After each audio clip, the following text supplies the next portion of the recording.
जब बड़ा हुआ तो जब गांव की तरफ मैं मोड़ करके जाता था तो लोग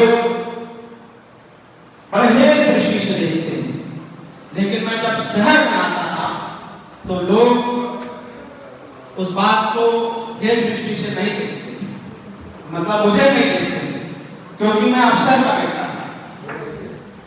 तो इस वजह से मुझे लोग हेय दृष्टि से नहीं देखते थे, लेकिन जब मैं गांव में जाता था तो लोग हेय दृष्टि से देखते थे। आखिर ऐसा रीजन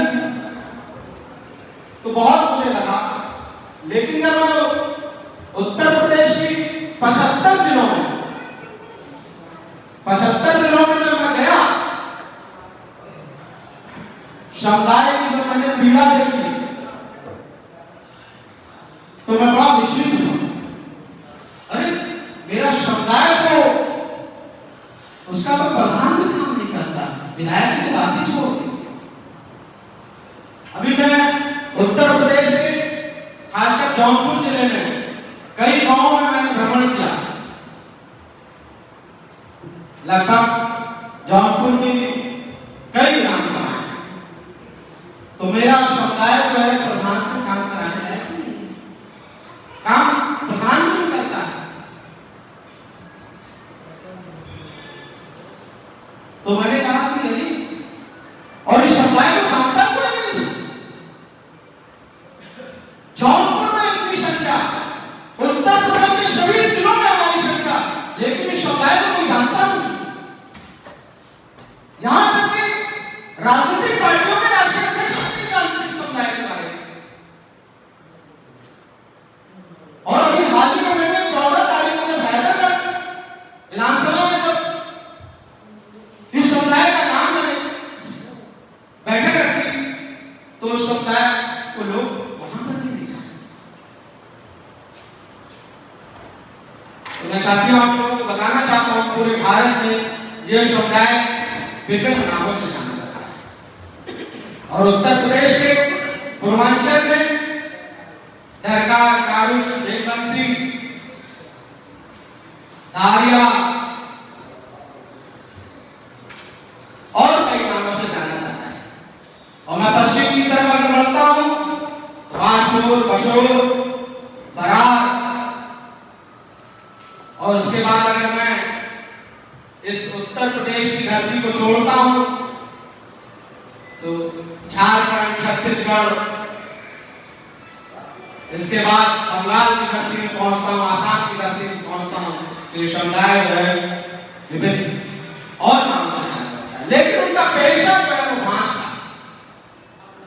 और बड़े षड्यंत्र के तहत ये समाज आज भी लुप्त है, कोई जानता नहीं।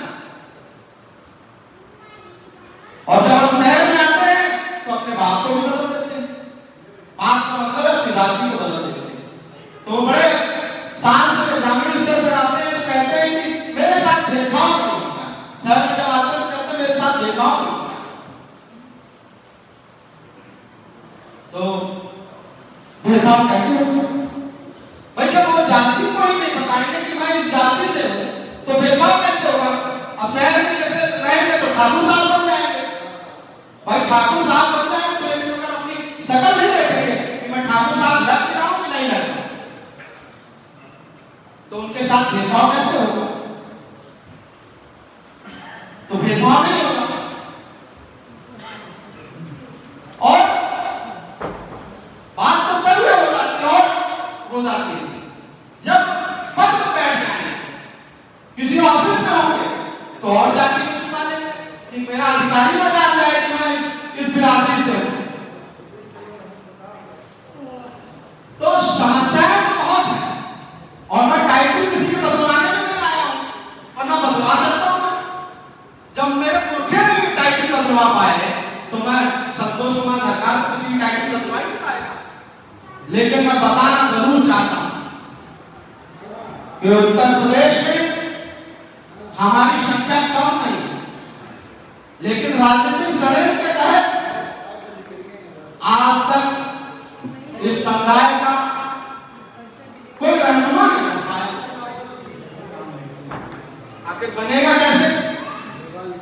क्योंकि संख्या के अनुपात पर ही सारी राजनीतिक पार्टियां टिकट देती है, पूछती है, लेकिन हमारे समुदाय के विषय में पता नहीं। मंच पे जब खड़े होते हैं तो लोग बताते ही नहीं कि मैं इस समुदाय का हूं, तो हमारी संख्या कैसे पता चल पाएगा? और राजनीतिक तौर पर भी हम शून्य हैं भाई, ना हमारा कोई विधायक है, ना हमारा कोई सांसद है, तो हम शून्य हैं।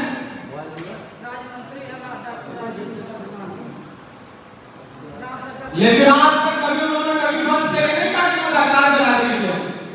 ये सुन लीजिए, कभी किसी ने सुना हो तो मुझे बता दीजिए। तो पीड़ा है मुझे, इस समुदाय की पीड़ा इसलिए होती है कि जब मैं गांव में जाता हूं तो मेरे लोग कहते हैं भैया मेरा तो प्रधान मेरे नाली का काम नहीं कर रहा। बताइए, हमारी ये समस्या है कि हम अपनी नाली को नहीं सही करा पाते और प्रधान हमारी नाली को नहीं सही करता है, और हम कहते हैं भाई हम बहुत बड़े धरना से।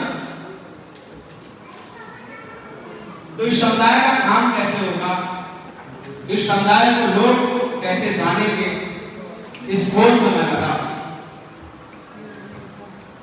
और लगातार मैं उत्तर प्रदेश की तमाम गलियों में मैं छानता रहता हूं कि मेरे समुदाय को भी लोग जाने, और उत्तर प्रदेश के बाहर भी जाता हूं इस समुदाय की पहचान कैसे करें। मैंने कोरोना पीरियड में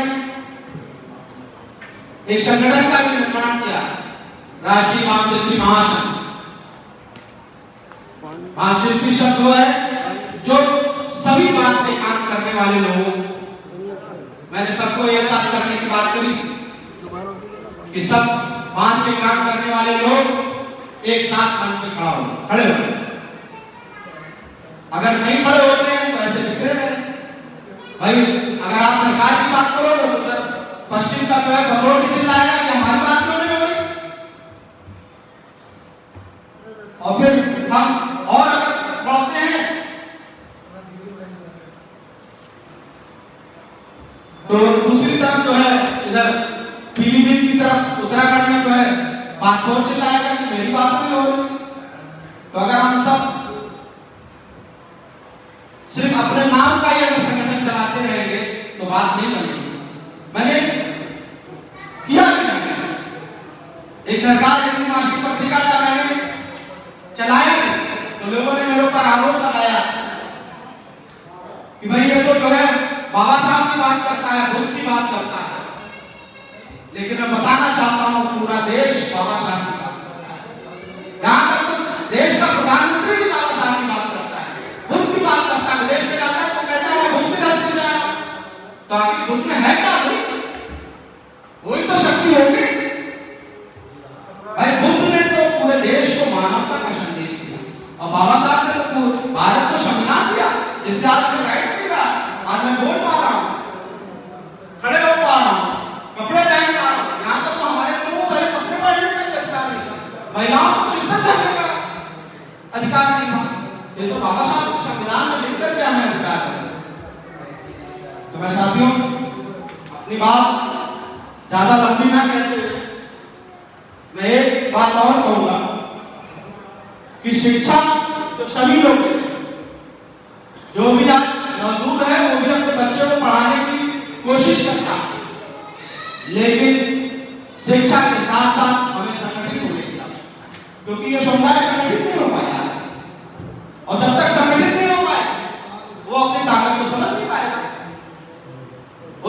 उत्तर प्रदेश के बाराबंकी के बगल में हैदरगढ़ है, वहां पे मेरे समुदाय की संख्या 20,000 है। ये बड़े तारीफ की बात, लेकिन वहां किस नाम से? बहिष्कार के नाम से। वहां सरकार भी कितने हैं कुछ लोग। लोगों को ये जानना पड़ेगा कि हमारी संख्या कम नहीं है, ज्यादा है। मैं अभी जब मोहब्बत में इधर पिछले महीने महोबा में था, तो वहां पे हमारी संख्या बसोर की 40,000 है, और पूरा जो है वो 5 का काम करते हैं सब। तो टाइटल पे मत जाइए, कौन लेकिन अपनी जाति को स्पष्ट तौर पर बताने का हमारा तो कम से कम पड़ता है ना, जिम्मेदारी बनती है कि जिस समाज में हम जन्मे हैं कम से कम उस समाज के उद्धार के लिए तो हम कुछ काम कर सकते ना। भाई मर तो जाते सभी लोग हैं, मरना तो एक मुझे भी है, लेकिन अगर मैं समाज के लिए कुछ कर जाऊंगा तो समाज मेरा वो नाम लेगा, और नहीं कर पाया तो समाज मुझे गाली देगा। तो जिम्मेदारी तो हमारी बनती है ना, हर एक व्यक्ति की जिम्मेदारी बनती है कि समाज के लिए कुछ करेंगे। जरूरी नहीं है कि आप पैसे वाले हो चाहे ना हो। तो काफी मैंने समय ले लिया आप लोगों का, मैं इन चंद शब्दों के साथ मैं अपनी बात को समाप्त करता हूं, और आज सभी सम्मानित साथियों का भी इस मंच के माध्यम से आभार व्यक्त करता हूं, और उन तमाम संतों महापुरुषों का को नमन करता हूं जिन्होंने इस लोकतंत्र में मुझे बोलने की आजादी। धन्यवाद।